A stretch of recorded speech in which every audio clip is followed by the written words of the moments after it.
Del pensamiento contemporáneo emergen tres grandes corrientes doctrinales del derecho: el iusnaturalismo, el iuspositivismo y el iusrealismo, que serán expuestos a lo largo de este video por Sara Moreno, Juan Sebastián Moreno, Brian Pérez y quien les habla, Betsy Polo. El derecho natural es una doctrina ética y jurídica que postula la existencia de derechos fundamentados o determinados en la naturaleza humana. Es decir, propugna la existencia de un conjunto de derechos universales, anteriores, superiores e independientes al derecho escrito, positivo y consuetudinario. El iusnaturalismo es sustentado por tres doctrinas de suprema importancia. La primera estipula que existen principios de moralidad eternos y universalmente válidos, con lo cual da paso a que el derecho se entienda como una ciencia natural, porque no la crea el hombre, sino que simplemente la estudia. La doctrina número 3 del derecho natural argumenta que los principios de moralidad eternos y universalmente válidos son criterios para la formación del derecho positivo, es decir, permiten la creación de las leyes positivas. Cuando de iusnaturalismo se habla, es imposible dejar a un lado al filósofo alemán de la Ilustración, Immanuel Kant, primero y más importante representante del criticismo y precursor del idealismo alemán. Claro está, es considerado uno de los pensadores más influyentes de la Europa moderna y de la filosofía universal. En la crítica como método filosófico de Kant se establece el modo operacional del uso puro de la razón, ya se centre este en la especulación en los actos de los hombres o en la percepción estética. Esta es la razón de que los juicios para Kant se dividan en dos: analíticos a posteriori y sintéticos a priori.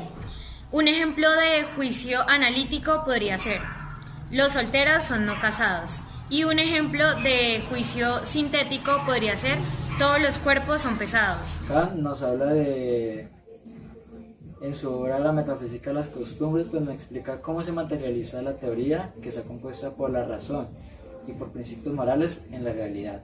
Bueno, además Kant realiza un estudio de los principios racionales a priori de la conducta humana y cómo esa capacidad de conocer pues, nos permite legislar a priori la libertad, es decir, esa capacidad del ser humano de saber qué conductas están bien y qué conductas pues, son inadecuadas, le permite saber desde dónde va su libertad y hasta dónde termina para no violentar ni interrumpir la libertad de otros individuos.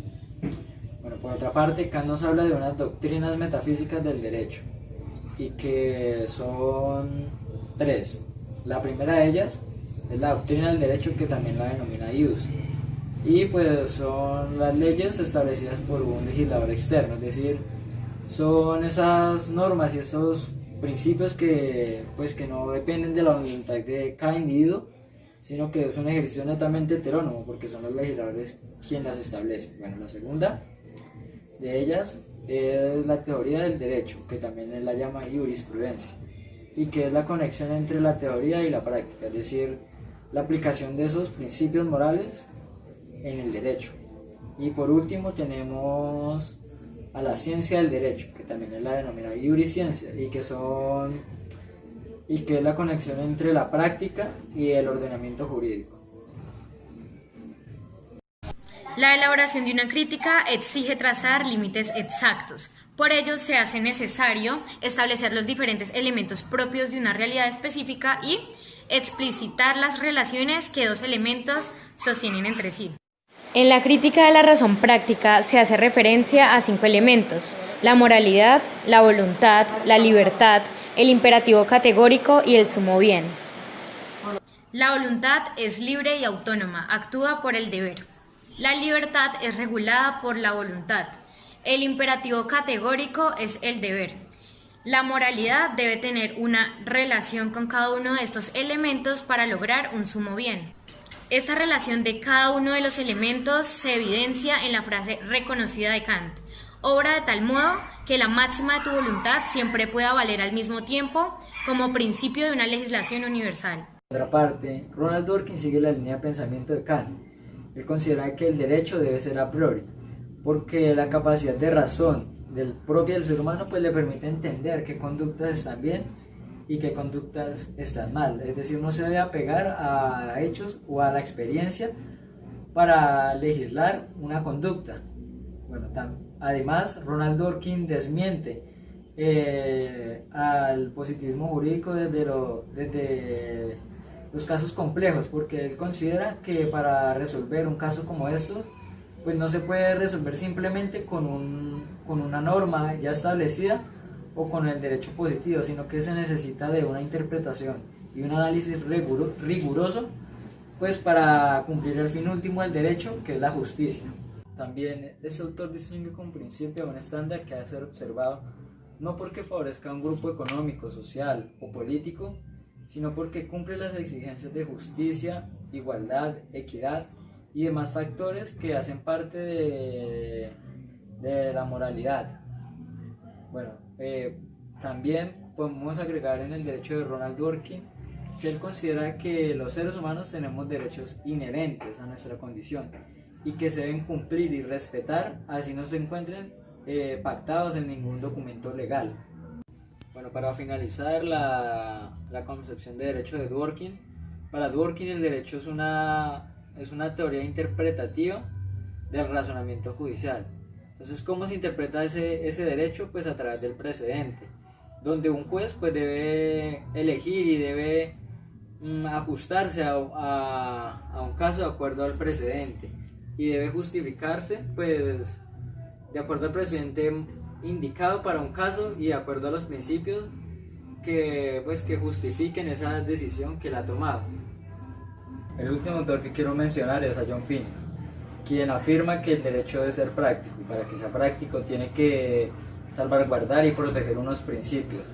También ese autor afirma que la moralidad es un mecanismo para actuar razonablemente y no actuar instintivamente.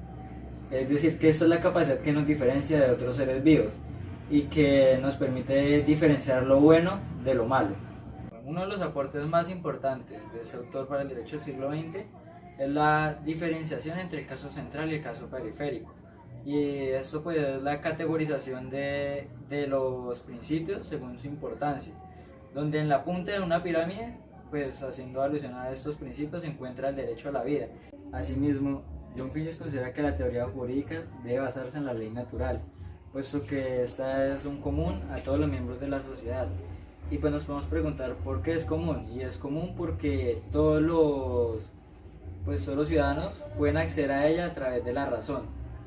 También John Finnis pues considera que la justicia es un valor universal y que debe ser respetado en cualquier espacio y en cualquier lugar.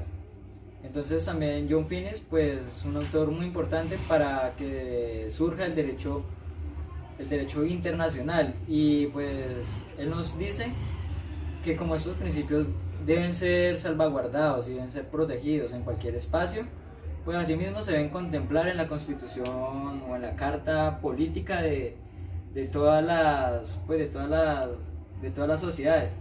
El positivismo es una corriente de pensamiento jurídico que se desarrolla en el siglo XIX y propone la separación entre el derecho y la moral. Es una respuesta al naturalismo, ya que este proponía que el derecho debía basar todas sus normas en preceptos moralmente universalmente válidos.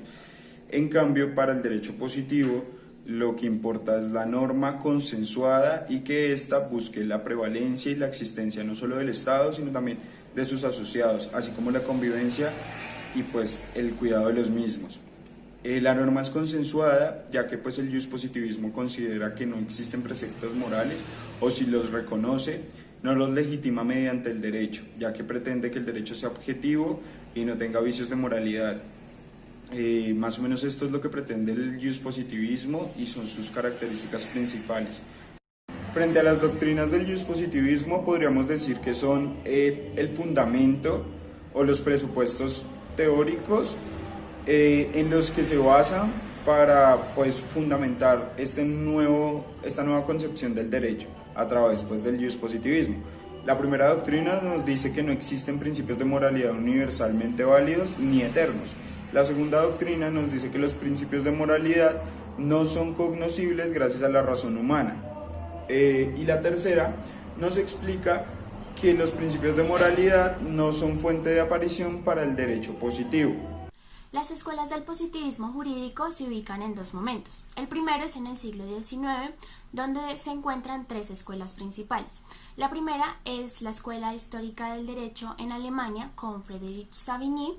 La segunda es la Escuela de la Exégesis, con Pothier como su representante en Francia. Y la tercera es la Escuela de la Jurisprudencia Analítica en Inglaterra, con John Austin. Para el siglo XX encontramos dos escuelas principales. La primera es la Escuela de la Dogmática Jurídica, donde Hans Kelsen es su autor más importante, y la segunda es la Escuela del Positivismo Atenuado, con Hart. Otras escuelas positivistas en el siglo XX son la Escuela del Evolucionismo Jurídico, la Escuela del Sociologismo Jurídico, la Escuela Positivista del Materialismo Histórico y la Escuela del Formalismo Jurídico. En cuanto a los autores del positivismo jurídico, Hegel es uno de los más importantes, hace parte de la modernidad y es el fundamentador del positivismo. En su texto Los fundamentos de la filosofía del derecho presenta un espíritu objetivo, el elemento más importante es la libertad, y genera una síntesis entre la libertad y la conciencia. Este texto es fundamental para comprender el derecho. En este mismo, él presenta al Estado como el ente regulador de los comportamientos y el derecho lo va a hacer a partir de una perspectiva ética fundamentada en los valores. Para Hegel el derecho es a posteriori, es decir, que a partir de la experiencia conoce cuáles son los comportamientos malos y cuáles son los buenos. Él se debe ubicar en el mundo de la práctica de lo concreto y según el comportamiento que se genere en un hipotético categórico, asimismo se responde con la sanción. La sanción es estipulada por el Estado y siempre va a responder a la experiencia. Uno de los autores contemporáneos más importantes es Hans Kelsen, quien fundamentó las tres doctrinas del positivismo. Él pretendía construir una teoría general del derecho a partir de las características de la escuela dogmática. Esta fundamenta un positivismo dogmático donde el derecho es puramente positivo y no comparte nada con la moral. También Hans Kelsen considera que el derecho es un objeto de estudio desde tres elementos. El primero es el científico, que se encarga de la elaboración de la doctrina, de la teoría, y son los doctrinantes los encargados de esto. El segundo elemento es la técnica, que se encarga de la elaboración de la ley y la norma, y son los legisladores los que cumplen el papel fundamental en este ámbito. Hay que destacar que la técnica es susceptible a cualquier error. Quiere decir que si se presenta una equivocación en la elaboración de la ley, la doctrina no tiene por qué considerarse que esté mal. El tercer elemento es el metodológico, que se encarga de la aplicación de la ley, y son los operadores judiciales quienes hacen la interpretación y generan la jurisprudencia. Al igual que en la técnica, si se encuentra algún error en la interpretación o aplicación de la ley, no quiere decir que la técnica o la doctrina tengan que ver en este error. Kelsen fundamenta su filosofía en 5 elementos. El primero es la validez y es un elemento fundamental para Kelsen en el derecho. En esta, la norma solo es válida si sigue el procedimiento en el que se generen normas puramente objetivas, sin intervención subjetiva del legislador, y si sigue el contenido de la norma superior a ella. El segundo elemento es la norma, que Kelsen explica y expone que es un juicio racional que relaciona la sanción con la conducta. El tercer elemento es la obligación jurídica, en el que el sujeto debe realizar unas conductas y si hace conductas en contra de esa obligación, debe atenerse a una sanción. El acto antijurídico, que es el cuarto elemento, va en contra de esa obligación y por cometer esa conducta que va en contra, se genera una sanción que castiga ese acto antijurídico. Como quinto elemento tenemos la sanción, que es un elemento clave para Kelsen en la explicación de los fenómenos jurídicos. Hart es un autor contemporáneo muy importante en el positivismo, ya que tiene un concepto un poco distinto a los anteriores. Es considerado como un autor alternativo al positivismo y al naturalismo. Este se sirve del utilitarismo y del positivismo en su filosofía, y su texto más importante es El concepto del derecho. Él presenta 5 características en su manera de ver el positivismo. La primera es la elaboración de una concepción del derecho general. La segunda es la importancia que hay entre el vínculo del lenguaje jurídico y de la realidad jurídica. El tercero es la distinción entre el punto de vista externo, que es el Estado, y el punto de vista interno, que es la parte moral del sujeto. Hart considera que el Estado no tiene por qué intervenir en la intimidad ni en el desarrollo individual de cada sujeto. La cuarta característica es el análisis de los componentes de los fenómenos jurídicos, y la quinta, que es la más importante y representativa en Hart, es el problema de la distinción entre el derecho y la moral. Esta distinción se deriva del positivismo atenuado, que se ubica en la escuela del positivismo atenuado a la que pertenece Hart. En esta, él pretende desmoralizar el derecho de todos estos conceptos y principios, y a su vez despenalizar todas las conductas que están moralizadas en el Estado. Por ejemplo, la homosexualidad, la pornografía y la prostitución, entre otras. Es positivismo atenuado, ya que él acude y cree en la existencia de principios morales, por lo que él acude a estos para asimismo desmoralizar conductas que están estipuladas por el Estado como equívocas. Él lo hace para generar esa distinción entre el punto de vista externo y el punto de vista interno, que ya habíamos mencionado anteriormente, en el que el Estado no tiene por qué intervenir en el desarrollo íntimo e individual de cada persona. Para Hart, por último, el cumplimiento de la norma es obligatorio siempre y cuando la norma cumpla con la validez jurídica, que es un elemento al igual fundamental. Si la elaboración de la norma cumple con el adecuado proceso y respeta el contenido de la norma superior, el cumplimiento de esta es indispensable, sin importar si es justa o injusta. El yusrealismo es una corriente de pensamiento jurídica que ve y entiende el derecho desde el hecho social. Entonces, comprende que el derecho se debe interpretar no solamente desde la norma positiva, sino también se debe interpretar a partir de los hechos.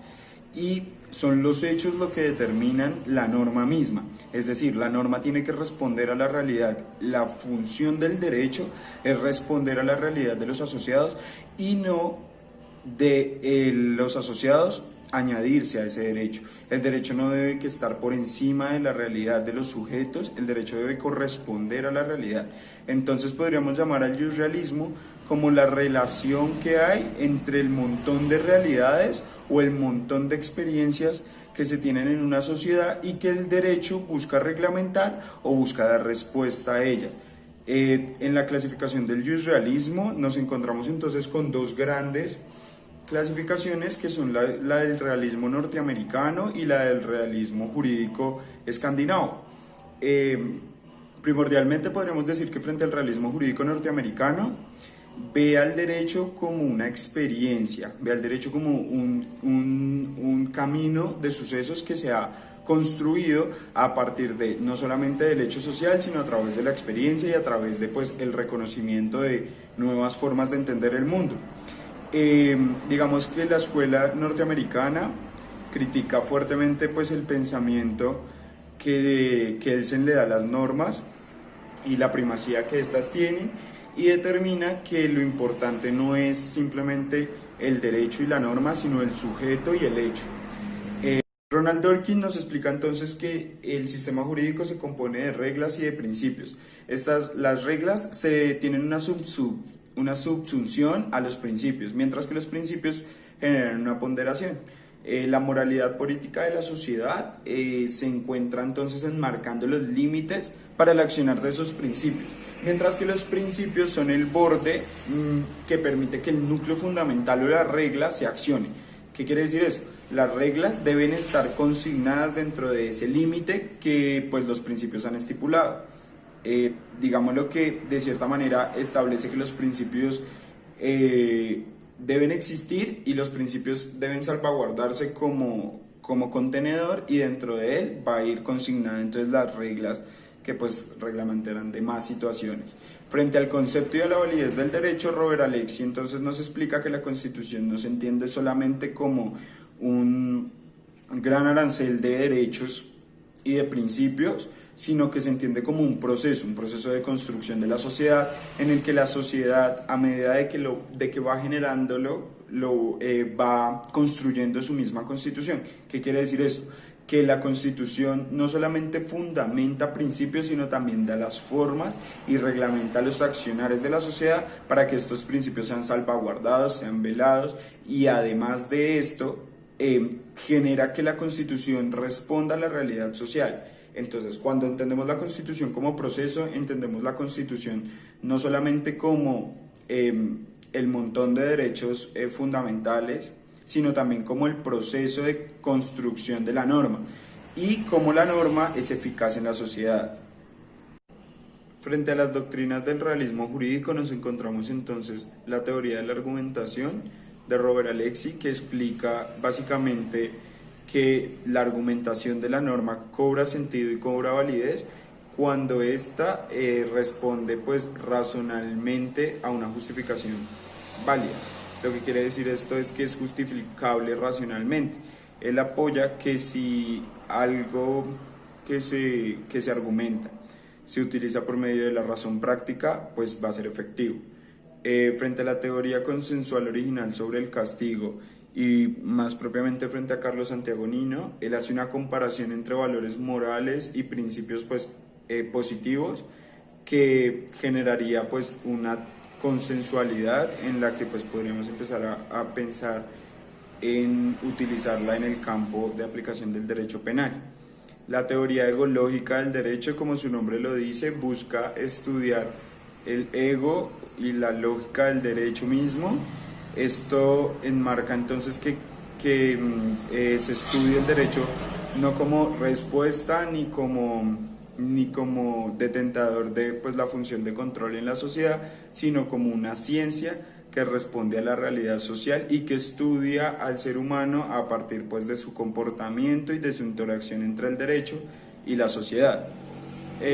Carlos Cosio nos presenta esta teoría ecológica del derecho y nos dice que el derecho se debe entender a partir de su carácter científico.